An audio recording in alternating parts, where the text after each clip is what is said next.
Hello दोस्तों, last lecture में हमने देखा था लिगेंड के क्लासिफिकेशन के बारे में। उसमें डेंटिसिटी में टाइप के जो रह गया था अगले लेक्चर में वो भी देखा था। देन ब्रिजिंग लिगेंड, एम्बीडेंटेड, फ्लेक्सीडेंटेड वो सब देख लिया था।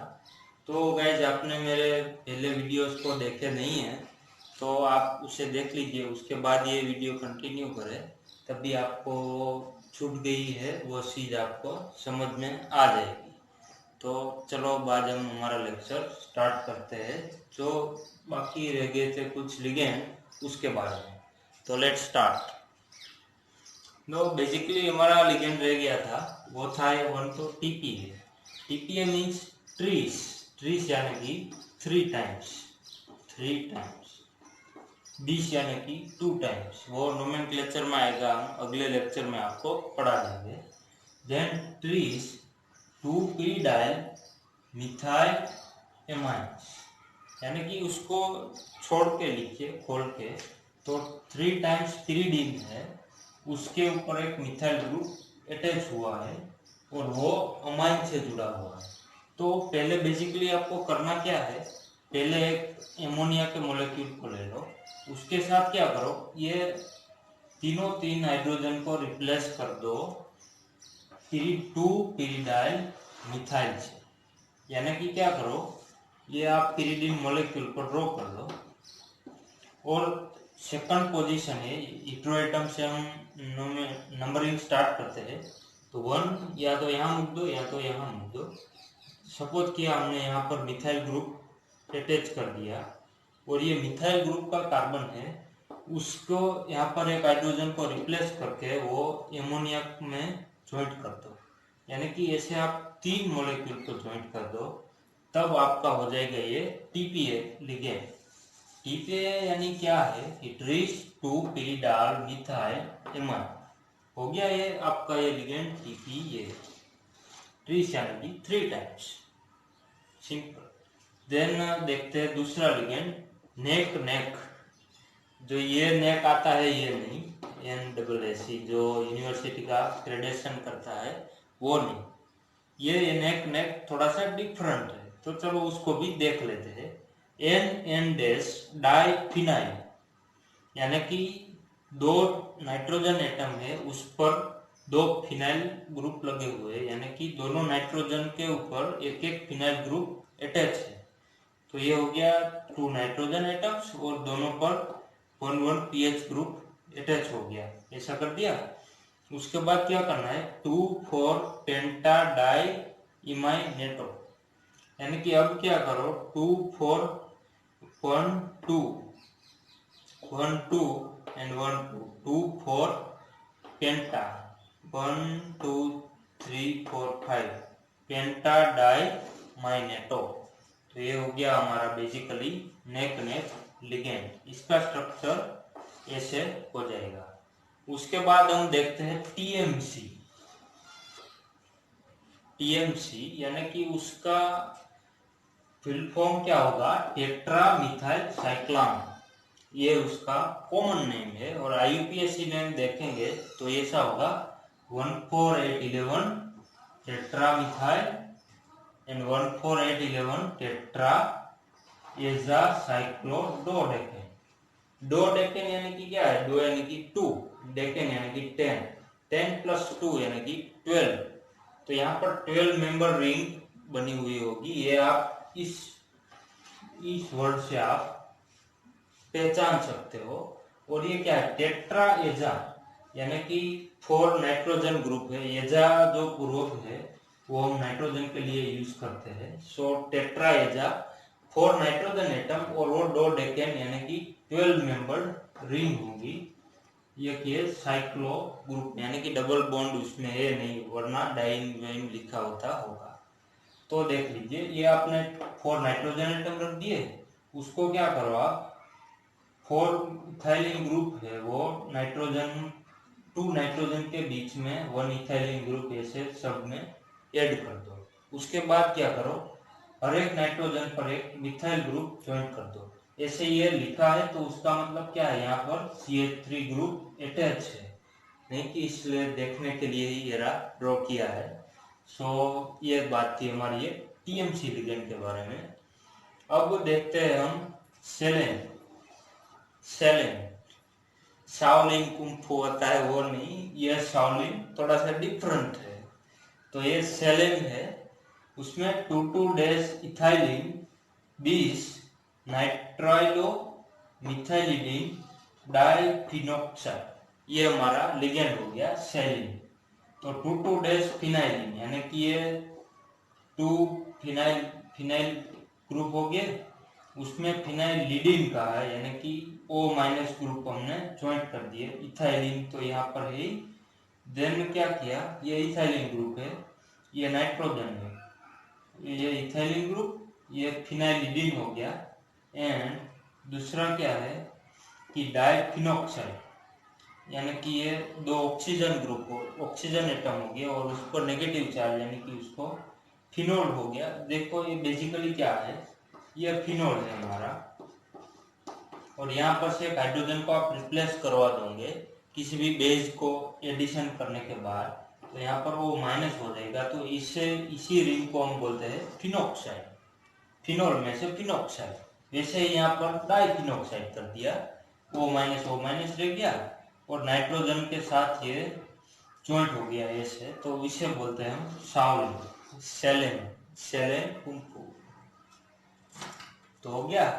अब हम दूसरे लिगेंड के बारे में भी डिस्कस कर लेते हैं जो आपके लिए बेहद इंपॉर्टेंट है, इसको आपको छोड़ना नहीं है। तो चलो हम दूसरे लिगेंड्स को भी देख लेते हैं।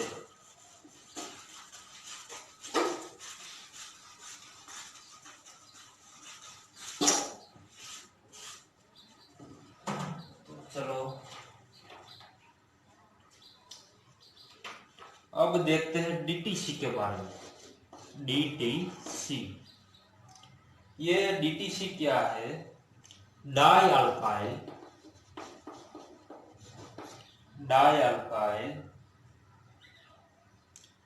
कार्बामो डाइथायोएटो, कार्बामो डाइथायोएटो,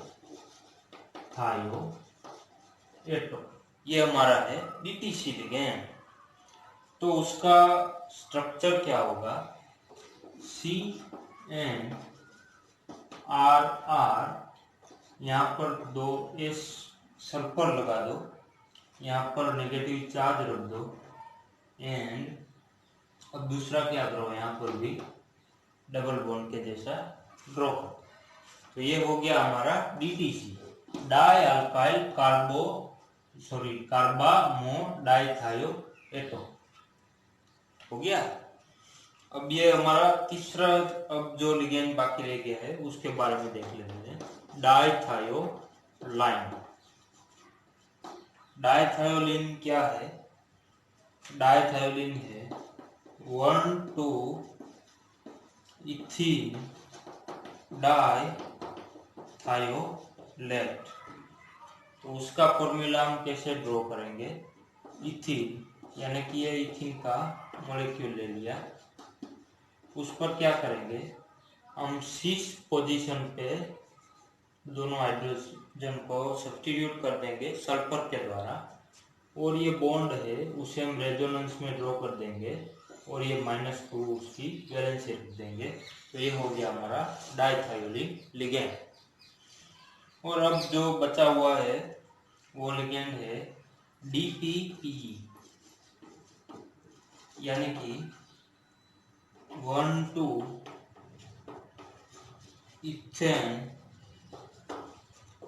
डाई, और 20 भी लिख सकते हो, 20 यानी कि 2 डाई और 20 काउंसमा डाइफिनाइल फॉस्फेट। ये डीपीपी क्या है, 1,2-इथीन डाइफिनाइल फॉस्फेट, यानी कि ये ग्रुप 2 टाइम्स है। तो हम क्या करेंगे, पहले तो हमें लिखना है इथीन मॉलिक्यूल को लिख लिया, उसके बाद क्या करना है, उसे डबल बॉन्ड को सब्स्टिट्यूट कर दो और यहाँ पर लिख दो 2 फॉस्फरस एटम, यानी कि क्या कहा है, डाइफिनाइल फॉस्फेट, यानी कि ये दोनों फॉस्फोरस में पीएच 2 फिनाइल ग्रुप को अटैच करवा। तो ये क्या हो गया, देखो 1,2 इथिन, यानी कि ये इथिन तो है ही हमारा, उसके साथ क्या करना है आपको, डबल बॉन्ड को सब्स्टिट्यूट करना है इसके साथ डाइफिनाइल फोस्फीन ग्रुप के साथ। तो ये फोस्फीन डाइफिनाइल फोस्फीन ग्रुप आप कैसे लिखोगे, PPH एंड PH, PH यानी कि फिनाइल हो गया। तो ये लिगेंड हमारा था DPTE। देन अब जो 2 लिगेंड बचे हुए हैं उसके बारे में हम जल्दी से देख लेते हैं, ताकि अब हम हमारा लिगेंड का क्लासिफिकेशन का पार्ट को कंप्लीट कर सकें। तो देखो अब देखना है हमें किसके बारे में, BINAP, बाइनेप। तो ये बाइनेप क्या है, तो उसका नेम है 2,2-20 डाइफिनाइल फोस्फिनो 1,1- बाय नेप्थाल। ये हमारा लिगेंड है। उसमें क्या करना है, पहले तो आप 2 नेप्थेलिन के मॉलिक्यूल को ज्वाइंट कर दो,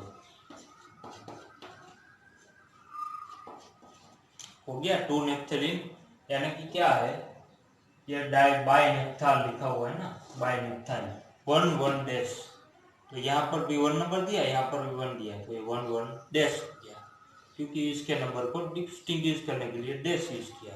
ओके, अब क्या करना है, यहाँ पर आपको 2,2-20 डाइफिनाइल फोस्फिनो, डाइफिनाइल फोस्फिनो हमने पिछले लिगेंड में भी लास्ट लिगेंड में लिखा हुआ था। तो डाइफिनाइल फोस्फिनो कैसे लिखा था, फोस्फिनो यानी कि फॉस्फोरस। देन यहाँ पर 2 पीएच ग्रुप को ज्वाइंट कर दिए थे और एक वैलेंसी उसकी बाकी रही थी, इसीलिए हम उसको बोलते हैं फोस्फिनो। हो गया, जैसे यहाँ पर ये दोनों ऑर्थो पोजीशन पर क्या करो, आप PPH2 ग्रुप को ज्वाइंट कर दो, ये हो गया आपका बाइनेप लिगेंड, वेरी सिंपल। अब जो लास्ट लिगेंड बचा हुआ है उसके बारे में भी हम चर्चा करते हैं। वैसे तो काफी लिगेंड होते हैं, पर इतने आई थिंक सफिशिएंट है, उसके बाद तो लिगेंड जाना बहुत ही रेयर होगा। तो अब देखते हैं हम टीपी के बारे में। टीपी जो डीपी आता है वो नहीं, यानी कि गन भी आती है, वैसे तो सारा कुछ होता है डीपी के मामले में। तो ये टीपी है। तो टीपी क्या है, पायरा एजाइल बोरेटो, उसका नाम क्या है, स्कॉर्पियोनेट भी। स्कॉर्पियोनेट कहीं भी आपको लिखने को मिल जाए तो भी ये टीपी है, फिर ये पायरा एजाइल बोरेटो लिखने को मिल जाए तो भी ये टीपी है, और तीसरा भी उसका एक नाम है हाइड्रोट्रिस पायरोजोवनाइल, यानी कि 1 यार एंड बोरेटो।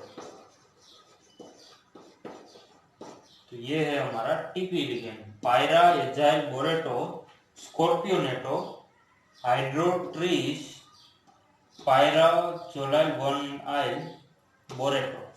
उसका स्ट्रक्चर हम कैसे लिखेंगे, पहले ये BH3 मॉलिक्यूल को आपने लिख लिया। अब क्या करना है, ये दोनों हाइड्रोजन को सब्स्टिट्यूट करा दो, किससे, यहाँ पर लिखा दो nitrogen, then nitrogen 5 membered ring draw करवा दो, कर दो, उसके बाद यहाँ पर 3 लिख दो, और देन पूरे लिगेंड के ऊपर नेगेटिव चार्ज कर दो। बेसिकली हमने क्या किया, ये रिंग ड्रॉ कर दी 5 मेंबर्ड रिंग, उसका नेम तो मुझे अभी याद नहीं है, बाद में कभी बता दूंगा। तो ये 5 मेंबर हेटेरोसाइक्लिक रिंग हमने ड्रॉ कर दी। देन उसको हमने क्या किया, 3 टाइम्स ले लिया और 1 नाइट्रोजन एटम है हेटेरो एटम, उसको हमने बोरॉन के साथ अटैच कर दिया और हाइड्रोजन तो हमारा था ही। तो क्या हुआ कि बोरॉन की वैसे वैलेंसी होती है 3 और यहाँ हो गई 4, तो उसके ऊपर आ जाएगा नेगेटिव चार्ज। तो इतनी बात थी हमारी ये लिगेंड के बारे में। तो इतने लिगेंड तो आई थिंक सफिशिएंट है। उसके बाद लिगेंड को जाना बहुत ही रेयर है। तो चलो हमने बहुत ही लिगेंड के बारे में पढ़ा और आपने भी सुना, तो आप कहोगे ये क्या लिगेंड लिगेंड बता रहा है, कुछ नया भी पढ़ाओ यार। तो हम नया ही लेकर आते हैं आपके सामने। तो वो कॉन्सेप्ट है, हमने क्या करा, लिगेंड के बारे में पढ़ लिया। लिगेंड क्या है, बेसिकली किसी भी इलेक्ट्रॉन पेयर को रखता है और डोनेट करता है। क्या करता है, इलेक्ट्रॉन पेयर को डोनेट करता है और इलेक्ट्रॉन पेयर रखता है अपने पास। जैसे ये क्या हो गया, इलेक्ट्रॉन रिच स्पीशीज। क्यों, ये रिच यानी कि उसके पास ज्यादा है। जैसे कि हम रिच पीपल भी बोलते हैं तो ज्यादा पैसे रखते हैं, इसलिए वैसे ये ज्यादा इलेक्ट्रॉन रखते हैं और दूसरा कुछ है नहीं। फिर उसको हम क्या बोलेंगे, जो इलेक्ट्रॉन डोनेट करता है उसे हम लेविस बेस भी बोलते हैं, जो हमने एसिड बेस में पढ़ा है। अब हम उसके अगले लेक्चरों में भी उसको नई सीरीज में डिस्कस कर लेंगे। देन उसको हम क्या बोलेंगे, न्यूक्लियोफाइल भी बोल सकते हैं। तो इतनी बात थी हमारी ये लिगेंड के बारे में। वैसे तो हमने लिगेंड के कई टाइप्स भी देख लिए। अब मेटल के बारे में बात करते हैं। तो मेटल क्या है, मेटल है ये इलेक्ट्रॉन पेयर है, जो लिगेंड है वो उसे डोनेट करता है और उसके थ्रू ही वो कोऑर्डिनेट बॉन्ड बनाता है, उसको बोलते हैं हम कोऑर्डिनेट बॉन्ड। ये कोऑर्डिनेट बॉन्ड बनाता है। तो मेटल क्या करता है, इलेक्ट्रॉन पेयर को एक्सेप्ट करता है। तो ये क्या हुआ, ये इलेक्ट्रॉन डेफिशिएंट स्पीशीज हो गया, इलेक्ट्रॉन डेफिशिएंट स्पीशीज, यानी कि उसको इलेक्ट्रॉन की रिक्वायरमेंट है। जैसे कि पुअर पीपल होते हैं, ज़्यादातर उसको खाने की और वैसे रिक्वायरमेंट रहती है पैसों की, ऐसे ही हमारे मेटल साहब है, उसको भी इलेक्ट्रॉन की रिक्वायरमेंट है। तो ये लिगेंड है वो उसे पूरी कर रहा है, हो गया। उसके बाद जो इलेक्ट्रॉन पेयर को एक्सेप्ट करता है उसे हम बोलते हैं लेविस एसिड। देन ये मेटल है वो हमारा इलेक्ट्रोफाइल की तरह भी एक्ट करता है। तो इतनी बात थी हमारी मेटल और लिगेंड के बारे में। अब हमने कॉम्प्लेक्स के बारे में भी थोड़ा सा आइडिया लिया हुआ था, शायद आपको पता याद नहीं है, तो मैं आपको यहाँ पर रिमेम्बर करा देता हूँ। ये हमारा है मेटल एटम, ये है लिगेंड, और ये टोटली जो स्फीयर होता है उसे हम बोलते हैं कोऑर्डिनेशन स्फीयर, क्योंकि उसमें कोऑर्डिनेट बॉन्ड फॉर्म हुए हैं। और ये जो होता है ये +3 एंड ये -1 और 3 है, इट मीन्स -3 टाइम। तो इसे बोलते हैं हम आयोनाइजेशन स्फीयर। क्यों, क्योंकि ये और इसके बीच में आयोनिक बॉन्ड फॉर्म हुआ है, इसलिए ये क्या है, आयोनाइजेबल है, ये डिस्टिंक्ट हो सकता है। पर ये दोनों को डिस्टिंक्ट करना करोगे तो कॉम्प्लेक्स ही डिस्ट्रॉय हो जाएगा, इसलिए ज़्यादातर डिस्टिंग्विश नहीं कर पाते हैं, इसलिए। तो ये बात थी हमारी कॉम्प्लेक्स के बारे में। और उसको सेंट्रल मेटल भी बोलते हैं। और आपको कोऑर्डिनेशन नंबर है वो फाइंड करना है, number of coordinate bonds, not number of ligand. This way is wrong. हमने एक्सेप्शन भी देखा था सीरियम वाला, सीरियम NO36 वाला, तो आपने उसमें पता होगा कि उसका सीरियम का कोऑर्डिनेशन नंबर है ये 12 है। ये क्वेश्चन ज़्यादातर आता ही है। तो इतनी बात थी हमारी ये इंट्रोडक्शन पार्ट के बारे में। अब हम इंट्रोडक्शन पार्ट में हमारा नेक्स्ट टॉपिक को डिस्कस करते हैं, वो है हमारी वर्नर्स थ्योरी। अल्फ्रेड वर्नर है बेसिकली, वो कौन थे? वो पहले इनऑर्गेनिक केमिस्ट है जिसको नोबेल प्राइज मिला हुआ है। पहले जो हम देखते हैं ये हमारे कौन थे? वर्नर साहब। अब हमको देखना है वर्नर्स थ्योरी। तो ये वर्नर साहब, उसका फुल नेम है अल्फ्रेड वर्नर। तो अल्फ्रेड वर्नर थे, वो क्या है? फर्स्ट इनऑर्गेनिक केमिस्ट है जिसने नोबेल प्राइज जीता हुआ है। तो इस आपकी थ्योरी के बारे में हम डिस्कस करने वाले हैं। तो ये साहब ने क्या करा कि कॉम्प्लेक्स ले लिए किन किन के, उसमें मेटल को उन्होंने लिया CO+2, कोबाल्ट+3, Pt+4 and Pt+2। In metal में से आप किसी भी मेटल को ले सकते हो। और लिगेंड लिए उन्होंने NH3 यानी कि ammonia, then water and salt. इन मेटल और इन लिगेंड, इन दोनों के कॉम्बिनेशन से आपको चाहे जो भी कॉम्प्लेक्स बनाओ, इसको हम बोलते हैं वर्नर्स कॉम्प्लेक्स। क्या बोलेंगे? Werner's complexes. ये वर्नर कॉम्प्लेक्सिस क्या है? तो ये कोबाल्ट+2, कोबाल्ट+3, Pt+4 एंड Pt+2। ये कोबाल्ट और Pt ये दो मेटल ले सकते हैं और NH3H2O एंड क्लोरीन लिगेंड ले सकते हैं। तो हो गया ये। तो हम कॉम्प्लेक्स कैसे फॉर्म करेंगे उसके बारे में हम पहले 2-3 चीजें जो इम्पोर्टेंट है वो डिस्कस कर लेते हैं। उसके बाद आपको मैं कॉम्प्लेक्स बनाने का सिखा दूंगा। तो उसमें 2 टर्म का यूज किया हुआ था वर्नर साहब ने। तो ये पहले उन्होंने वैलेंसी यानी कि टेंडेंसी होती है इलेक्ट्रॉन डोनेट करने की और इलेक्ट्रॉन एक्सेप्ट करने की, इसको हम वैलेंसीज बोलते हैं। तो वैलेंसीज को इन्होंने 2 टाइप्स में डिवाइड कर दिया। पहली लगती प्राइमरी, उसको 1-0 से भी डोनेट कर सकते हो, कोई दिक्कत नहीं है। देन उसने की दूसरी वैलेंसी को कहा सेकेंडरी। तो ये वैलेंसीज को 2 टाइप्स में डिवाइड कर दिया, प्राइमरी एंड सेकेंडरी। तो ये basically primary and secondary valencies का क्या मतलब होता है? तो प्राइमरी वैलेंसी में क्या है कि ये ऑक्यूपाई करेगा ओनली लिगेंड से जो नेगेटिव चार्ज रखता हो, वही उसे ऑक्यूपाई कर सकता है। और सेकेंडरी वैलेंसी में क्या है कि वो दोनों क्या करते हैं, लिगेंड है ये नेगेटिव हो या फिर हमारा न्यूट्रल, दोनों उसे ऑक्यूपाई कर सकते हैं। तो ये बात होगी। और प्राइमरी वैलेंसी दूसरा क्या उसका रीजन है, ये आयोनाइजेबल है, यानी कि उसको हम छूटा कर सकते हैं। जैसे कि हमें किसी भी एग्जांपल को ले लिया, Na+ एंड Cl-, ये दोनों ज्वाइंट है तो NaCl है, और ये दोनों डिस्टिंग्विश कर सकते हैं। इसे आयोनाइजेबल यानी कि आयोनाइजेशन स्फीयर के साथ उसको कनेक्शन है, ये हो गया।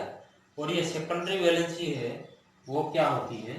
नॉन आयोनाइजेबल, यानी कि उसको आप आयोनाइज करने जाओगे तो क्या होगा, पूरा का पूरा कॉम्प्लेक्स है यानी कि अपनी स्पीशीज है वो ही डिस्ट्रॉय हो जाएगी। इसलिए सेकेंडरी वैलेंसी है ये नॉन आयोनाइजेबल होती है। देन दूसरा क्या है कि ये जो प्राइमरी वैलेंसी है वो हमारी होती है नॉन डायरेक्शनल इन नेचर। तो ये क्या है कि ये हमें जियोमेट्री से उसके बारे में हमें कोई आइडिया देगी नहीं, हमारी ये प्राइमरी वैलेंसी है ये। और दूसरी तरफ सेकेंडरी वैलेंसी में क्या है, ये होती है directional in nature. Directional in nature, तो डायरेक्शनल नेचर में होती है, उसका मतलब क्या है कि ये हमें जियोमेट्री और शेप के बारे में हमें इंफॉर्मेशन देगी और कोऑर्डिनेशन नंबर के बारे में भी हमको पता चलेगा। यह हम अगले लेक्चरों में देखेंगे कि कौन कौन सा कोऑर्डिनेशन नंबर है, तो कौन कौन सी पॉसिबल अरेंजमेंट हो सकती है कॉम्प्लेक्स की, ये सब भी हम डिस्कस कर लेंगे अगले लेक्चरों में। तो ये क्या है कि प्राइमरी वैलेंसी में यहाँ पर आप इतना देखिए, प्राइमरी वैलेंसी है वो क्या करती है, वो उसमें लिगेंड है वो नेगेटिव चार्ज ही होना चाहिए, न्यूट्रल होना नहीं चाहिए, वरना ये प्राइमरी वैलेंसी को ऑक्यूपाई नहीं कर सकेगा। दूसरा क्या है कि ये प्राइमरी वैलेंसी है ये आयोनाइजेबल है। उसके बाद नॉन डायरेक्शनल इन नेचर होती है, यानी कि ये जियोमेट्री शेप के बारे में, कोऑर्डिनेशन नंबर के बारे में हमें कोई आइडिया देती नहीं है, उसमें फेल हो जाती है हमारी प्राइमरी वैलेंसी। दूसरी क्या थी, सेकेंडरी वैलेंसी, तो उसमें क्या लिगेंड है वो नेगेटिव और न्यूट्रल चार्ज होंगे, दोनों ही हो सकते हैं। देन नॉन आयोनाइजेबल होगी, देन उसको नेचर है वो डायरेक्शनल होगा, and geometry shape coordination number in सब के बारे में वो हमें आइडिया देगा। अब क्या है कि उसको डिनोट कैसे करेंगे, तो ये हमारी प्राइमरी वैलेंसी है, उसको डिनोट करने के लिए आपको डॉटेड लाइन का यूज करना है, यानी कि ये डॉटेड लाइन का आपको यूज करना है प्राइमरी वैलेंसी को डिनोट करने के लिए। और ये सेकेंडरी वैलेंसी है, उसको डिनोट करने के लिए आपको यूज करनी है सॉलिड लाइन यूज करनी है, और इसको डिनोट करने के लिए आपको डॉटेड लाइन यूज करनी है। ये दो वैलेंसीज के बारे में आपको जानना जरूरी था, इसलिए मैंने आपको पहले बता दिया। अब क्या देखते हैं, अब हम देखेंगे कॉम्प्लेक्स के बारे में। अब क्या करना, आप लोग है ना साथ साथ इसकी नोट्स बनाते रहना, ताकि क्या है कि आपको रिवाइज करने में अच्छा हो, इसलिए कहता हूँ। तो चलो अब हम देखते हैं वर्नर साहब ने कौन कौन से कॉम्प्लेक्स को लिए हुए थे, ये देख लेते हैं। ये स्पेसिफिक कॉम्प्लेक्स है, उसको आपको रिमाइंड कर लेना चाहिए, क्योंकि जब पेपर निकालने का तरीका यानी कि क्या कहते हैं बकवास होता है ना, तभी ऐसे क्वेश्चंस आते हैं। पर आपको तो क्या है पेपर निकालना है, तो ये सब तो याद रखना पड़ेगा। तो चलो अब हम देख लेते हैं old formula, then new formula, then इस कॉम्प्लेक्स का कलर, और उसके बाद उसका ओल्ड नेम। ये चार चीज आपको रिमाइंड करनी है। तो पहले देखते हैं COCl3 NH3 6 फर्स्ट कॉम्प्लेक्स। इसको हम मॉडर्न नोटेशन में कैसे लिखेंगे, CONH3 6 स्क्वायर ब्रैकेट में देन Cl3। बेसिकली क्या करना है, जो न्यूट्रल लिगेंड है वो ज्यादातर क्या करेगा, सेकेंडरी वैलेंसी को ही ऑक्यूपाई करेगा, क्योंकि ये प्राइमरी वैलेंसी को तो ऑक्यूपाई नहीं कर सकता, इसीलिए पहले न्यूट्रल लिगेंड है उसे सेकेंडरी वैलेंसी को ऑक्यूपाई करने का आप सोच ऐसे ही करा हो गया। देन उसका कलर हो जाएगा येलो, ये जो कॉम्प्लेक्स है इसका, एंड उसका ओल्ड नेम है ल्यूटियो कॉम्प्लेक्स। ल्यूटियो, क्योंकि लुटेरा जो मूवी है था, लुटेरा नहीं है, ये ल्यूटियो ही है। अब देखो दूसरा कॉम्प्लेक्स, जिसमें क्या करो, एक अमोनिया का मोलेक्यूल न्यूट्रल लिगेंड का मोलेक्यूल है वो डिक्रीज कर दो। अब क्या करो, उसको मॉडर्न नोटेशन में लिख लो। पहले तो क्या करना है, सेकेंडरी वैलेंसी आपको न्यूट्रल लिगेंड से ही ऑक्यूपाई करानी है, उसके बाद एक क्लोरीन की नीड है, तो एक क्लोरीन को इंट्रोड्यूस कर दो कोऑर्डिनेशन कॉम्प्लेक्स के अंदर, उसके बाद बाहर लिख दो Cl2, तो उसका कलर है वो हो जाएगा पर्पल, और इसका ओल्ड नेम है पर्पुरियो। नेम भी सारे विचित्र है ना। अब देखो तीसरा क्या करो, फिर से एक न्यूट्रल लिगेंड को डिक्रीज कर दो, कर दिया। उसके बाद क्या करो, CONH3 4 लिगेंड है, 4 न्यूट्रल को इंट्रोड्यूस कर दिए। अब Cl2 की 2 Cl को अंदर इंट्रोड्यूस कर दिया और एक Cl रह गया बाहर। तो उसके दो आइसोमर फॉर्म हो सकते हैं। कैसे, CONH3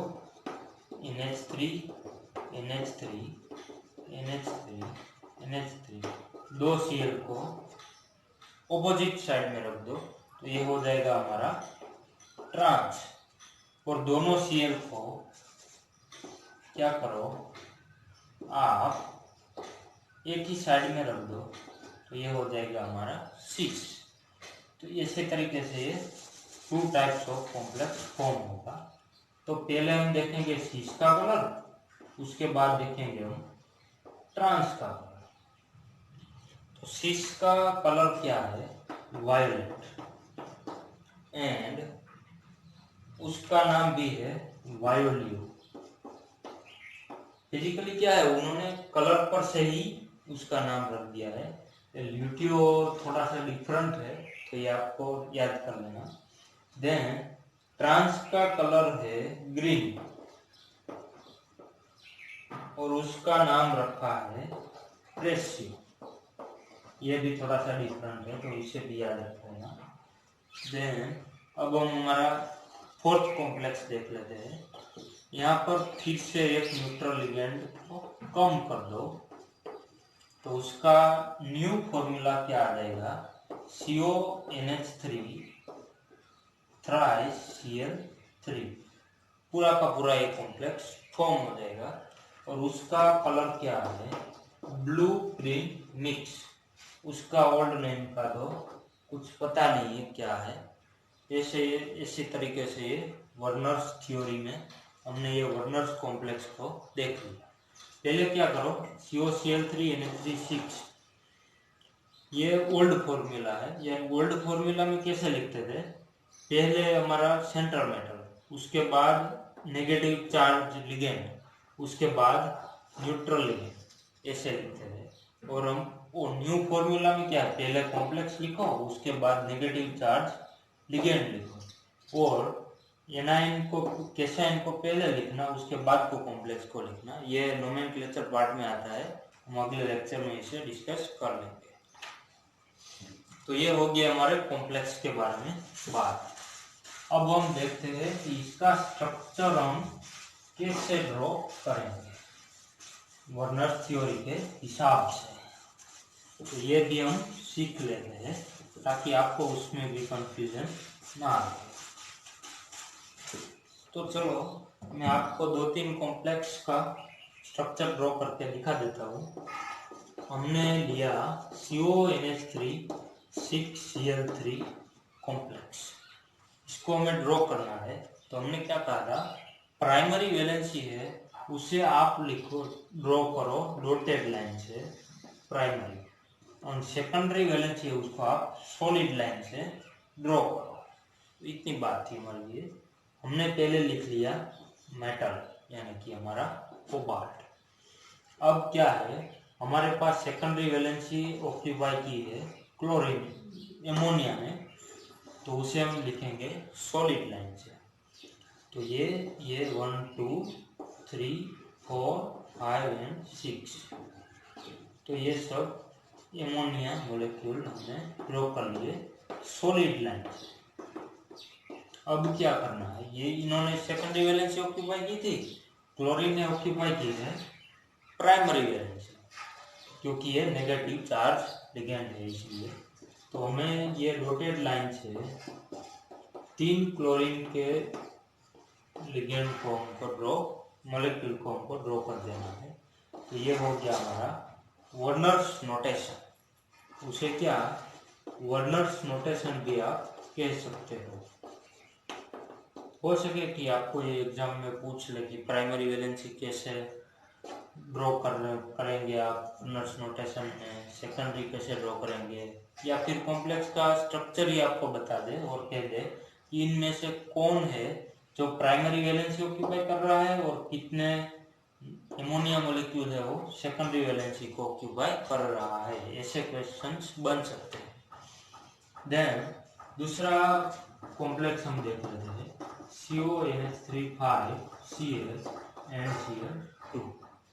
तो उसमें क्या करना है, जैसे कि पहले की जैसी ही कहानी, सेंट्रल मेटल को लिख लिया, उसके बाद क्या करो, ये न्यूट्रल लिगेंड है उसको आप सॉलिड लाइन से ड्रॉ कर दो। ये 2 3 एमोनिया के मॉलिक्यूल 4 एंड हो गए 5। अब आप क्या करोगे, ये है प्राइमरी वैलेंसी, तो प्राइमरी वैलेंसी को 2 क्लोरीन है तो मुझसे डॉटेड लाइन से ड्रॉ कर दें। अब आया कंफ्यूजन बड़ा सा, क्योंकि ये तो सेकेंडरी वैलेंसी ऑक्यूपाई कर रहा है। तो आप क्या करोगे, ऐसे ही क्लोरीन ड्रॉ करके आ जाओ और ये आपका आंसर हो जाएगा रॉन्ग। आपको क्या देखना है, नेगेटिव जो लिगेंड है वो primary as well as secondary दोनों वैलेंसीज को ऑक्यूपाई कर सकता है।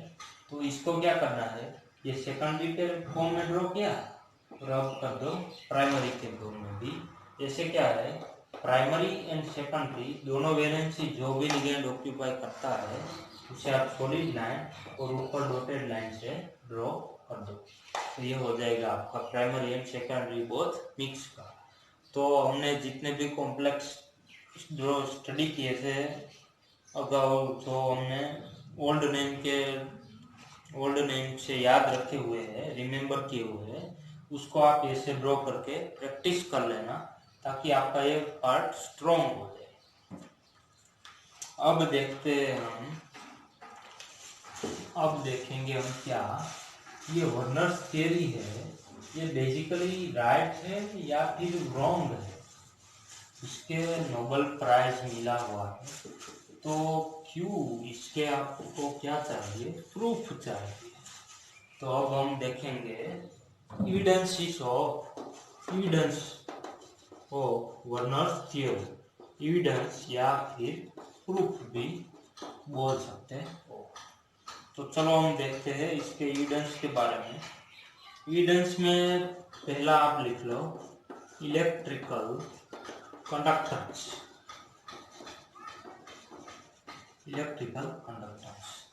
कंडक्टेंस बेसिकली क्या है कि रेजिस्टेंस पे इन्वर्स होता है। ये इलेक्ट्रो में पढ़ेंगे हम अच्छे से। और यहाँ पर आप इतना समझ लो, ये कंडक्टेंस है, ये डायरेक्टली प्रोपोर्शनल होता है नंबर ऑफ आयंस। इस पे नंबर ऑफ आयंस, जितने ज्यादा आयंस होंगे इतना ही कंडक्टेंस ज्यादा है। सो ये क्या बताता है, तो देखो हमने ये कॉम्प्लेक्स डिस्कस किया था CONH3 एंड Cl3, उसके बाद CONH3 5Cl एंड Cl2, उसके बाद देखा था हमने CONH3 4Cl2 and Cl, then CONH3 3Cl3। तो यहाँ पर क्या होगा, उसमें आप क्या करो कि AgCl है, सॉरी AgNO3 है, उसका आप सॉल्यूशन डाल दो। वैसे जनरली लेबोरेटरी में 0.01 मोलर का यूज़ करते हैं, आप तो चाहे कितना भी यूज़ कर सकते हो, उसमें कोई दिक्कत नहीं है। तो क्या करो, इसमें आप AgNO3 का सॉल्यूशन डाल दो 0.01 मोलर का। तो क्या होगा, ये AgCl के फॉर्म में PPT हो जाएगा। तो यहाँ पर क्या होगा, 2 पार्ट में ये डिवाइड हो जाएगा। पहला तो ये हमारा कॉम्प्लेक्स रह जाएगा, देन +3 AgCl फॉर्म हो जाएगा। ऐसे ही यहाँ पर क्या होगा, यहाँ पर आयोनाइजेशन स्फीयर में 3 मॉलिक्यूल बनेंगे, यानी कि 2 AgCl के बन जाएंगे। और एक तो हमारा एक कॉम्प्लेक्स है, यानी कि 1 + 2 यानी कि 3 आयन। यहाँ पर कितने हो जाएंगे 1 + 3 यानी कि 4। जैसे इसमें भी आप NO3 का सॉल्यूशन डालो तो यहाँ पर ये आयोनाइजेशन होगा, तो ये 1 और ये 1 यानी कि 2 हो जाएंगे। और यहाँ पर तो कुछ सवाल ही नहीं है, यहाँ पर आयंस हो जाएंगे 0। तो उसका मतलब इस ओवरऑल डिस्कशन का जो क्या कहते हैं कॉन्साइज क्या है, तो ये देखो आप, इसमें से 4 मॉलिक्यूल्स है वो अलग, 4 आयंस है वो अलग रिलीज होते हैं, तो उसका कंडक्टेंस होगा हाई। और ये इसमें 3 है तो इसका 2 से हाई होगा और ये 0 से हाई होगा।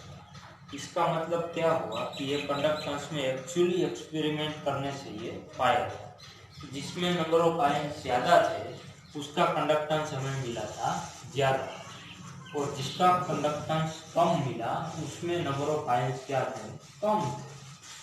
तो ये हमारा पहला एविडेंस हो गया। अब हम दूसरे एविडेंस के बारे में डिस्कस करते हैं। तो दूसरा एविडेंस क्या है? दूसरा एविडेंस है हमारा क्रायोस्कोपिक मेजरमेंट। उसको हम शॉर्ट में भी ऐसे भी कहीं कहीं बोलते हैं depression in freezing point, short में इसे लिखते हैं। तो डिप्रेशन इन फ्रीजिंग पॉइंट में क्या होता है, डिक्रीज जाता है। तो ये पॉइंट भी यहाँ पर लागू होता है। उसमें क्या होता है बेसिकली, आपके नंबर ऑफ आयंस है वो इंक्रीज होते चले जाएंगे। तो यहाँ पर ये डिप्रेशन इन फ्रीजिंग पॉइंट है वो क्या दिखेगा, नंबर ऑफ आयंस 1 है तो ये 1 टाइम डिक्रीज होगा, 2 है तो depression in freezing time twice होगा, 3 है तो थ्राइस होगा, 4 है तो फोर्थ होगा, ऐसे ही ये चला जाता है। तो ये भी एक्सपेरिमेंट के जरिए प्रूव हुआ, तो इसे हम बोलेंगे कायरोस्कोपिक मेजरमेंट। जैसे कि हमने कॉम्प्लेक्स देखे थे CONH3CCl3, तो उसमें 1 है तो depression in freezing point 1 time दिखेगा। दूसरा एग्जांपल देखो CONH3 5Cl एंड Cl2, इसमें आयन है 4, तो ये हो जाएगा depression in freezing point 4th time हो जाएगा। यहाँ पर आयंस कितने हैं 1 और 2 एंड 3 आयन है तो उसमें depression in freezing point thrice आ जाता था। तो ये एक्सपेरिमेंट के जरिए प्रूव हुआ है, इसीलिए हम बोलते हैं उसको क्रायोस्कोपिक मेजरमेंट। जो हमारा एविडेंस है वार्नर थ्योरी सच्ची है, ट्रूथ है इसका। अब कहीं लोग बोलेंगे हमको अभी भी ये नहीं लगता कि ऐसे तो कैसे हो सकता है साला, तो हम तीसरा एविडेंस भी उसके लिए देख लेते हैं। कि वैसे 3 के बारे में तो बहुत चर्चा है, त्रिदेव होते हैं, त्रिमूर्ति होती है, वैसे 3 तो कई जगह पे प्रूव होता है। सो तीसरा देखते हैं हम प्रेसिपिटेशन रिएक्शन। प्रेसिपिटेशन रिएक्शंस के बारे में हमें डिस्कस तो कर लिया है। वैसे बेसिकली दोनों एविडेंस साथ में देख लिए रिएक्शन विथ 0.01 मोलर यानी ले सकते हो AgNO3 के साथ रिएक्शन करके देखना था। जो हमने पहले हमारा पार्ट था एविडेंस का इलेक्ट्रिकल कंडक्टेंस, उसके साथ हमने देख लिया था। इसमें 2 टाइप से हमने क्या है प्रूफ को देखा था कि कंडक्टेंस में भी क्या है नंबर ऑफ आयंस इंक्रीज होंगे तो कंडक्टेंस इंक्रीज होता था।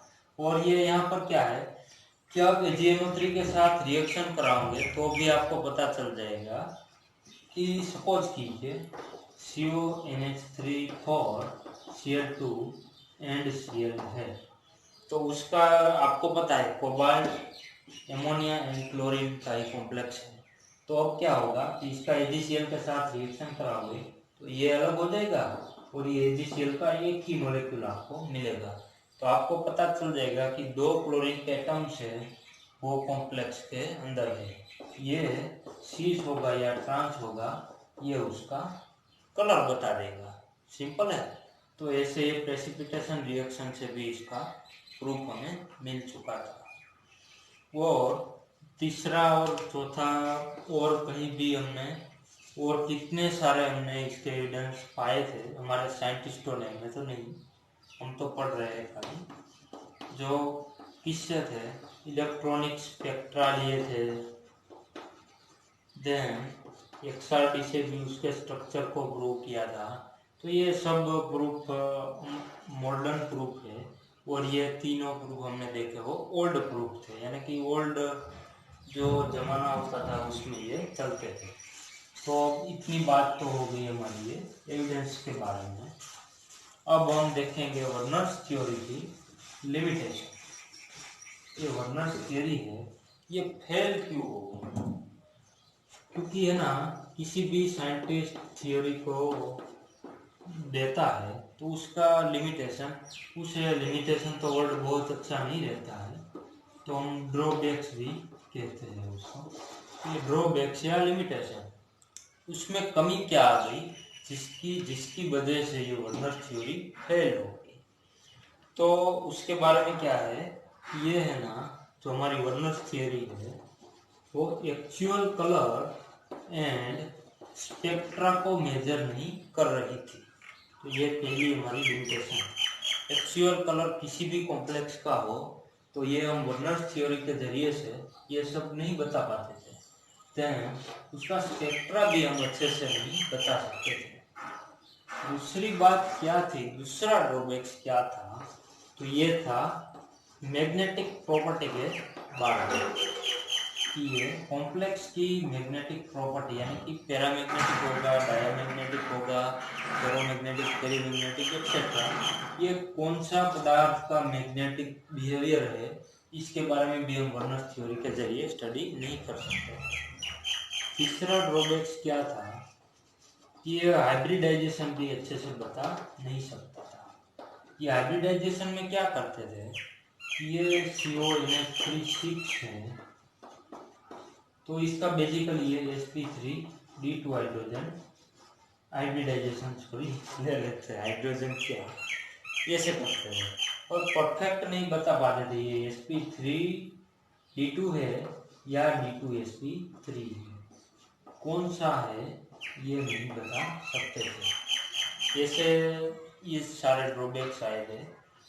देन उसके बाद हाइब्रिडाइजेशन नहीं बता पाता है तो शेप के बारे में भी प्रॉब्लम आती है। देन जियोमेट्री भी अच्छे से नहीं बता सकती होंगी। ये सब प्रॉब्लम थे। और जियोमेट्री के बारे में तो वर्नर साहब ने थोड़ा सा डिस्कस किया था, तो हम वो भी देख लेते हैं। जियोमेट्री में क्या करते थे साहब कि कोऑर्डिनेशन नंबर जिसका 4 होगा वो कॉम्प्लेक्स होगा स्क्वायर प्लेन, ऐसा बता देते। देन इसका कोऑर्डिनेशन नंबर 6 था, उसके शेप में वो ऑक्टाहेड्रल कहते थे। Then hexagonal planar and trigonal prismatic, ये 3 शेप के बारे में वर्नर साहब ने डिस्कस किया था। तो बेसिकली क्या कहते थे वो कि आप कॉम्प्लेक्स ड्रॉ करो, यानी कि कॉम्प्लेक्स किसी भी कॉम्प्लेक्स को लो जो हमने मेटल और ligand platinum, cobalt, chlorine, ammonia and water जो लिए थे, उसमें से आप किसी भी कॉम्बिनेशन को करो तो इसका कोऑर्डिनेशन नंबर 4 रहना चाहिए या फिर 6 रहना चाहिए और उसके शेप इन चारों में से ही पॉसिबल रहते थे कोऑर्डिनेशन नंबर के वाइज, ऐसा वर्नर साहब का कहना था। पर आगे आगे क्या है, जैसे ही रिसर्च स्टार्ट हुई उस टॉपिक्स में वैसे वैसे ये सब बदलता गया। इतनी बात थी हमारी ये वर्नर्स थ्योरी के बारे में। वैसे तो अब तो इसमें से क्वेश्चंस कहीं कम आते हैं, पर जेम में तो आते ही, IIT चाम में तो आते रहते हैं, नेट में भी पूछते हैं कभी कभी। तो आपको ये बात ध्यान में रखनी चाहिए, क्योंकि क्या है ना, आप पढ़ो और अच्छे से पढ़ो ताकि उसमें से क्वेश्चंस जाने का प्रॉब्लम बहुत ही कम रहना चाहिए, ऐसे बता देना। देन अब क्या है, अब हम देखते हैं सिडविक कॉन्सेप्ट फॉर मेटल और लिगेंड के बॉन्ड के बारे में, कोऑर्डिनेट बॉन्ड के बारे में बेसिकली।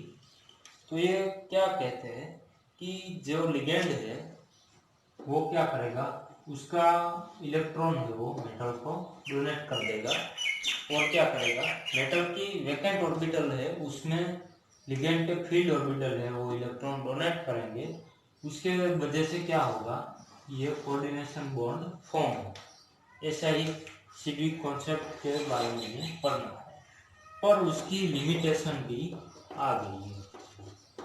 क्या थी कि metal basically electropositive in nature होती है, जो हमने पीरियोडिक प्रॉपर्टीज के बारे में पढ़ा है।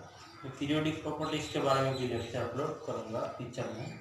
देन ये लिगेंड है, ये नेगेटिव प्रॉपर्टी तरह या फिर न्यूट्रल रहता है, तो ये इलेक्ट्रॉन इसमें डोनेट करेगा। तो क्या होगा कि इसमें है ये नेगेटिव चार्ज का कैरेक्टर इंट्रोड्यूस हो जाएगा, पार्शियली भी होगा। तो क्या होगा कि मेटल है ये नेगेटिव कैरेक्टर को वो रख नहीं पाएगा, वो ट्राई करेगा कि वो कैसा में कन्वर्ट हो जाए, तो ऐसा ये ट्राई करेगा। तो बेसिकली यही उसकी इसके लिए इसकी वजह से क्या होगा कि ये आयोनिक कैरेक्टर है, यानी कि आयोनिक कैरेक्टर, कोई भी कंपाउंड है वो 100% आयोनिक नहीं हो सकता, ऐसे ये कोवेलेंट भी नहीं हो सकता। कोऑर्डिनेट बॉन्ड है वो कोवेलेंट बॉन्ड का ही एक तो टाइप है, polar, non polar and coordinate. तो ये क्या है कि ये आयोनिक कैरेक्टर इंट्रोड्यूस हो जाएगा, और स्टेबिलिटी है जो हमारे कॉम्प्लेक्स, स्टेबिलिटी डिक्रीज होगी कॉम्प्लेक्स। इतनी बात थी हमारी ये सिडविक पॉवेल की कॉन्सेप्ट था सिडविक का कोऑर्डिनेट बॉन्ड के लिए। उसकी लिमिटेशन क्या होगा, पार्शियली नेगेटिव कैरेक्टर है वो मेटल पर इंट्रोड्यूस होगा, और यहाँ पर से ये नेगेटिव कैरेक्टर का थोड़ा सा डिक्रीमेंट आएगा, यहाँ पर पॉजिटिव का डिक्रीमेंट रहेगा। तो बेसिकली क्या होगा, उसमें आयोनिक कैरेक्टर इंट्रोड्यूस हो जाएगा, उसकी वजह से हमारे कॉम्प्लेक्स की स्टेबिलिटी है घटती चली जाएगी। तो ये बात थी हमारी ये सिडविक कॉन्सेप्ट के बारे में। अब हम देखते हैं इलेक्ट्रोन्यूट्रलिटी प्रिंसिपल। जो इलेक्ट्रोन्यूट्रलिटी प्रिंसिपल है उसने क्या किया, ये सब जो हमारी परेशानी थी इसको दूर करने का ट्राई किया। क्या किया, दूर करने का ट्राई कर दिया। इलेक्ट्रोन्यूट्रलिटी प्रिंसिपल,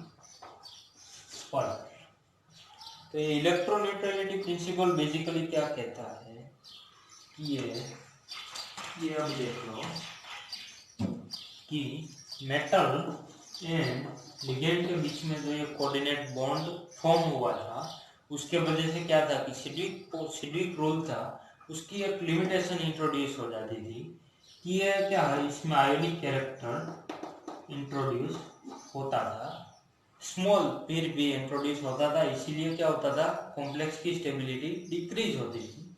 तो ये इलेक्ट्रोन्यूट्रलिटी प्रिंसिपल क्या कहता है कि ये मेटल है, उसके पास भी कई इलेक्ट्रॉन प्रेजेंट होंगे और लिगेंड की ऑर्बिटल